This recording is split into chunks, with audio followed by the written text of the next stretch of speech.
this is Jilly Little Zen Crone, and I'm coming to you today to show you a little bit of my life, I guess. I was having a conversation with a friend of mine. I had taken a picture of something that I'm going to show you a little later. I was talking to him about my grandfather, and he said, gosh, isn't it nice to have those treasures? And so I started thinking about treasures, and as a Buddhist, we talk a lot about attachments and, that kind of thing. And I was thinking about the treasures in my life, not people, lots of treasured people, but in general, things. Like what things, if something happened to them, if they broke, or I lost them, would I be really sad about?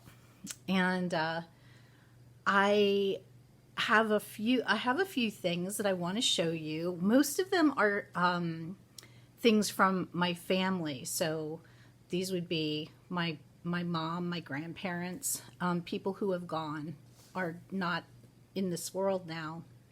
And they're not your typical things, It's not about, for me, the expensive things or the jewelry or anything like that. It's about things that they talked about with me, or just little things. They're just little things, but they mean a great deal to me, and I just thought that I'd share a few with you. So the first thing I'll share is something that I've shared in a recent video. And this is my grandma cup. My grandma was raised in New England, but then later in her life, I think she was in her 60s. It was after my grandfather retired. They moved to Florida.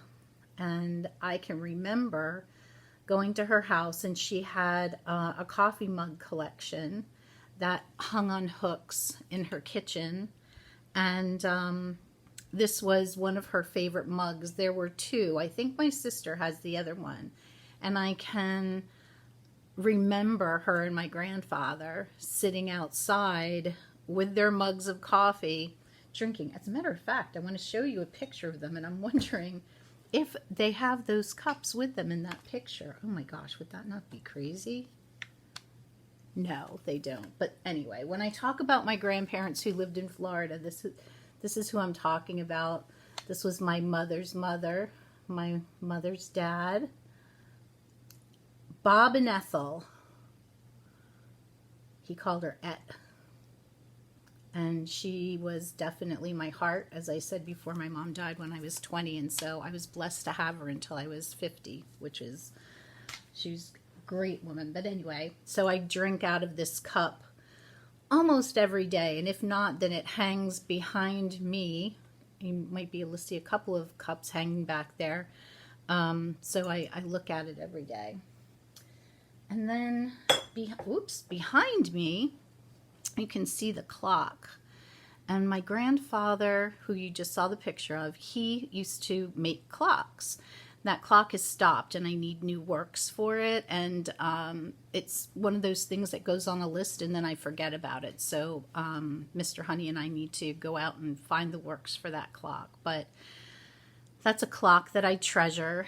It's battery operated. I mean, it wasn't anything. It was just, it's a kit clock, but it was something that he made. I'm really blessed too that I was able to inherit a lot of furniture from my grandparents and my mom, and so I have lots of things that I'm looking around my living room here, and almost everything that every wooden piece of furniture I have, literally, is something that either my grandparents sat on, or made, or refinished, that was in their home, and it gives me a comforting feeling.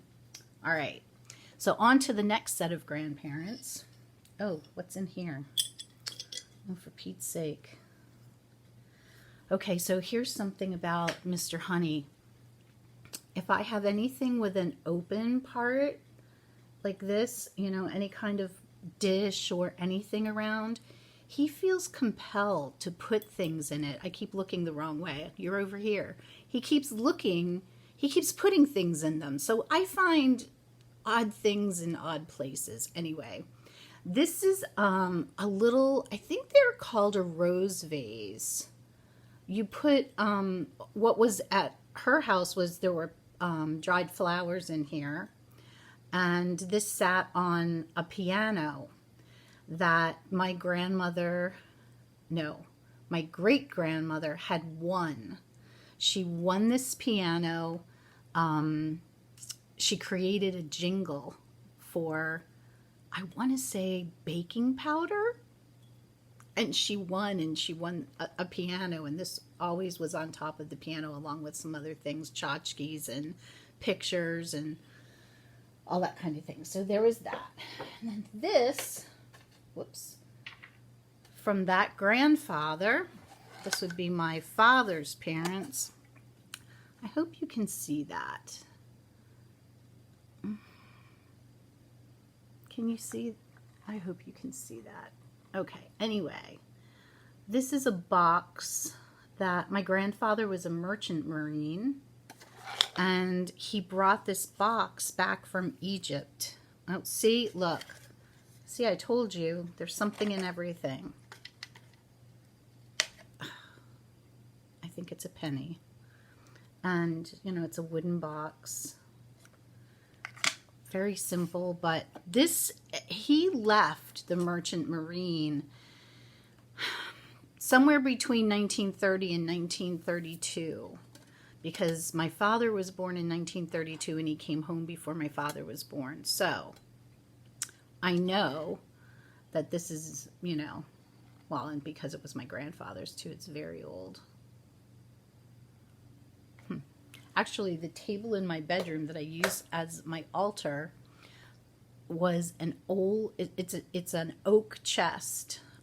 It's low. It's, I've used it for so many different things. I've used it for a vanity. And no, yeah, that was the first thing I had it. As a teenager, it was my vanity in my bedroom, and I used to sit there and put my makeup on. And oh my gosh, ladies, you'll know this. You know how when you take your mascara out and you have that little bit of mascara on the bottom of the brush? I used to take that brush and dab it on the table. So the table was filled with all these mascara marks on it. We refinished it. And yeah, it's my altar now. I digress. All right. This, oh, and let me show you a picture of these people. Now, there's a rumor in our family that we are somehow related to Queen Elizabeth. And I think that my grandmother resembles Queen Elizabeth. So I'm going to show you the picture and see what you think. Comments below.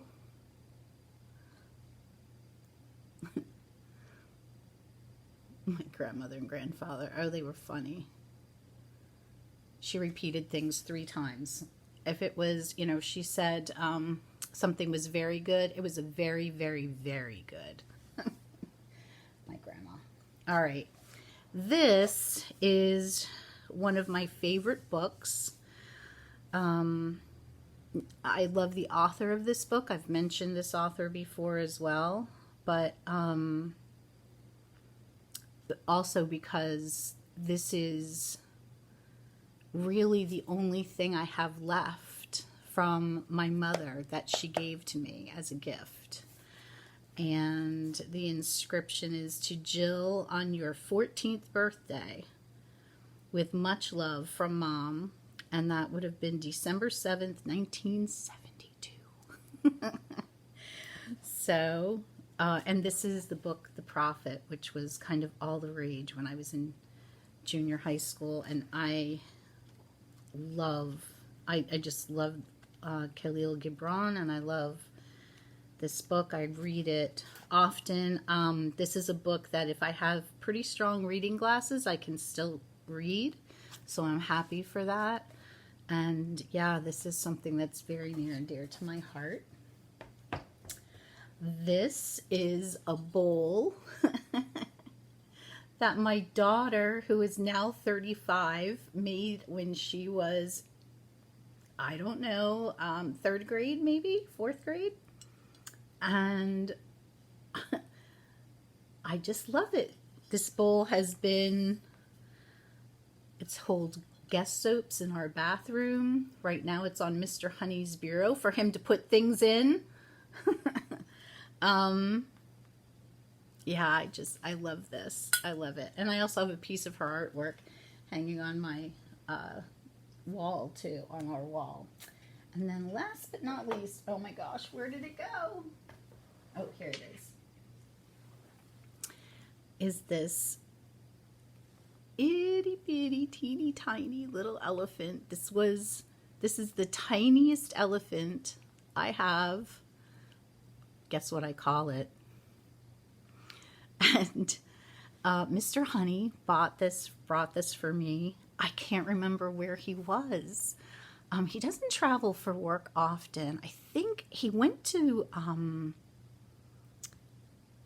go visit his mom. And it was Thanksgiving time. It wasn't Thanksgiving yet. And I couldn't go with him for some reason. I can't remember why that was either, but he went, and I think he brought it home from there. But anyway, that's my tiny little elephant. So that's just a few of my treasures of my heart, things that mean a lot to me and that I would be very sad if I lost or, they broke. So I wonder what yours are. Let me know. And thanks so much for watching. I'll see you guys again soon. Bye.